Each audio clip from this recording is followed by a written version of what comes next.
Break ನಂತರ ಸುಹಾಸಿನಿ ಕಾರ್ಯಕ್ರಮಕ್ಕೆ ಮತ್ತೆ ಸ್ವಾಗತ. ಹೇರ್ ಸ್ಟೈಲ್ಗಳ ಬಗ್ಗೆ ಮಾತಾಡ್ತಾ ಇದ್ವಿ. ಇವತ್ತು ಫುಲ್ ಟೋಟಲ್ ಆಗಿ ಹೇರ್ ಸ್ಟೈಲ್ಗಳನ್ನು ತೋರಿಸ್ತಾ ಇದ್ವಿ. ಡಿಫ್ರೆಂಟ್ ಹೇರ್ ಸ್ಟೈಲ್ಗಳು ಯಾರಿಗೆ ಏನು ಸೂಟ್ ಆಗುತ್ತೆ ಅಂತ. ಬರೀ ನಮ್ಮ ಜೊತೆ ಅನಿತಾ ಇದ್ದಾರೆ, ಬ್ಯೂಟಿಷಿಯನ್, ಅವ್ರ ಜೊತೆ ಮಾತ್ರ ಮುಂದುವರ್ಸೋಣ. ಸೊ ನಾವು ಉದ್ದ ಹೇರ್ ಸ್ಟೈಲ್ ಬಗ್ಗೆ ನೀವು ಹೇಳ್ತಾ ಇದ್ರಿ. ಎಕ್ಸ್ಟ್ರಾ ಫಿಟ್ಟಿಂಗ್ ಅಂತಂದ್ರಲ್ಲ, ಯಾವ ರೀತಿ ಮಾಡ್ಬೋದು ಅಂತ.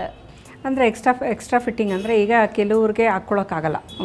ಎಷ್ಟೆಲ್ಲ ಹಾಕ್ಕೊಳ್ಳೋವಾಗಲೇ ಕೈ ನೋವು ಬಂದುಬಿಡುತ್ತೆ. ಸೊ ಹಾಗಾಗಿ ಕ್ಲಿಬ್ಬಲ್ಲೇ ಬಂದುಬಿಟ್ಟಿರುತ್ತೆ.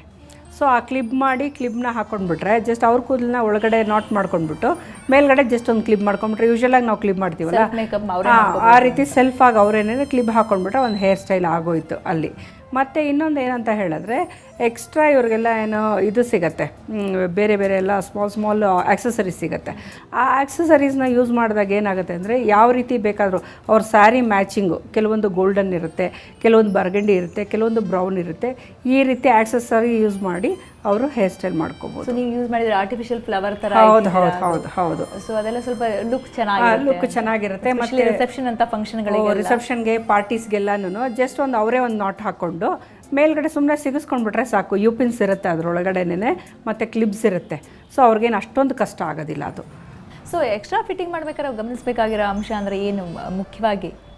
ಯೂಶಲಾಗಿ ಇವರು ಎಕ್ಸ್ಟ್ರಾ ಫಿಟ್ಟಿಂಗ್ ಮಾಡಬೇಕಾದ್ರೆ ಅವ್ರ ಹೇರ್ಗೆ ಅದು ಮ್ಯಾಚ್ ಆಗುತ್ತಾ ಅಂತ ಒಂದು ನೋಡ್ಕೊಳ್ಬೇಕು. ಮತ್ತು ಇನ್ನೊಂದು ಇವ್ರಿಗೆ ಸೂಟ್ ಆಗುತ್ತಾ ಅದು ಅಂತ ನೋಡಬೇಕು. ಮತ್ತು ಇವರು ಯಾವ ಡ್ರೆಸ್ ಹಾಕ್ಕೊಂಡಿದ್ದಾರೆ ಅದರ ಮೇಲೆ ಇವ್ರಿಗೆ ಸೂಟ್ ಆಗುತ್ತಾ ಅಂತ ನೋಡ್ಕೊಳ್ಬೇಕು. ಯಾಕಂದರೆ ಡ್ರೆಸ್ ಒಂದಾಗಿ ಹೇರ್ ಸ್ಟೈಲ್ ಒಂದಾಯಿತು ಅಂದರೆ ಅದು ಚೆನ್ನಾಗಿರಲ್ಲ. ಸೊ ಎರಡಕ್ಕೂ ಒಂದು ಕನೆಕ್ಟಿವಿಟಿ ಬೇಕಾಗುತ್ತೆ. ಸೊ ಅದನ್ನು ಅವರು ಜಾಗರೂಕತೆಯಿಂದ ನೋಡ್ಕೊಂಡು ಮಾಡ್ಕೋಬೇಕು.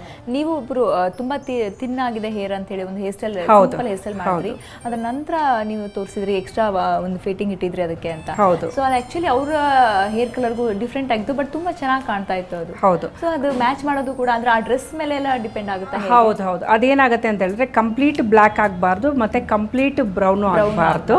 ಸೊ ಇಲ್ಲಿ ಒಂದೊಂದು ಟಿಂಟ್ ಬೇಕು ಅಂತ ಹೇಳ್ಬಿಟ್ಟು ನಾವು ಸ್ವಲ್ಪ ಒಂದು ಕಡೆ ಮಾತ್ರ ಒಂದೆರಡು ಕಡೆ ಕಲರ್ ಚೇಂಜ್ ಮಾಡಿದಾಗ ಸ್ವಲ್ಪ ಅದು ಇನ್ನೂ ಡಿಫೈನ್ ಆಗುತ್ತೆ ಹೇರ್ ಸ್ಟೈಲು.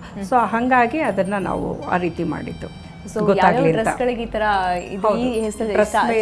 ಹೌದು, ಡ್ರೆಸ್ ಮೇಲೆ ಹೇರ್ ಸ್ಟೈಲ್ ಕರೆಕ್ಟಾಗಿ ಮ್ಯಾಚ್ ಆಗೋಂಗೆ ಮಾಡಿ. ಅಂದ್ರೆ ಸಾರೀಸ್ಗೂ ಹಾಕೋಬಹುದು, ಹಾಗೇನೆ ಈಗ ಗಾಗ್ರಾಸ್ ಹಾಕೊಳ್ತಾರೆ ಫಂಕ್ಷನ್ಸ್ಗೆ ಯೂಶುವಲ್ ಆಗಿ, ಮತ್ತೆ ಸ್ಯಾರೀಸ್ ಹಾಕೊಳ್ತಾರೆ.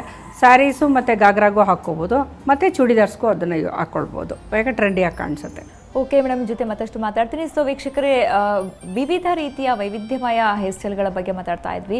ಸೊ ನಿಮಗೆಲ್ಲ ಗೊತ್ತು, ಮಲ್ಲಿಗೆ ಹೂವಿನ ಆಬ್ವಿಯಸ್ಲಿ ಕಲರ್ ಏನಿರುತ್ತಪ್ಪ, ವೈಟ್ ಕಲರ್ ಇರುತ್ತೆ. ಸೊ ಆ ಮಲ್ಲಿಗೆಯನ್ನು ಗೋಲ್ಡನ್ ಕಲರ್ ಮಾಡಿದರೆ ಹೇಗಿರುತ್ತೆ, ಗೋಲ್ಡನ್ ಮಲ್ಲಿಗೆಯನ್ನು ಯಾವ ರೀತಿ ಮುಡ್ಕೋಬೇಕು, ಹಾಗೇನೆ ಹೇರ್ ಸ್ಟೈಲ್ನ ಡಿಫ್ರೆಂಟಾಗಿ ಮತ್ತಷ್ಟು ಟ್ರೆಡಿಷ್ನಲ್ ಆಗಿ ಕಾಣೋ ಹಾಗೆ ಮಾಡೋದು ಹೇಗೆ ತೋರಿಸ್ಕೊಡ್ತೀನಿ ಚಿಕ್ಕ ಬ್ರೇಕ್ನ ನಂತರ.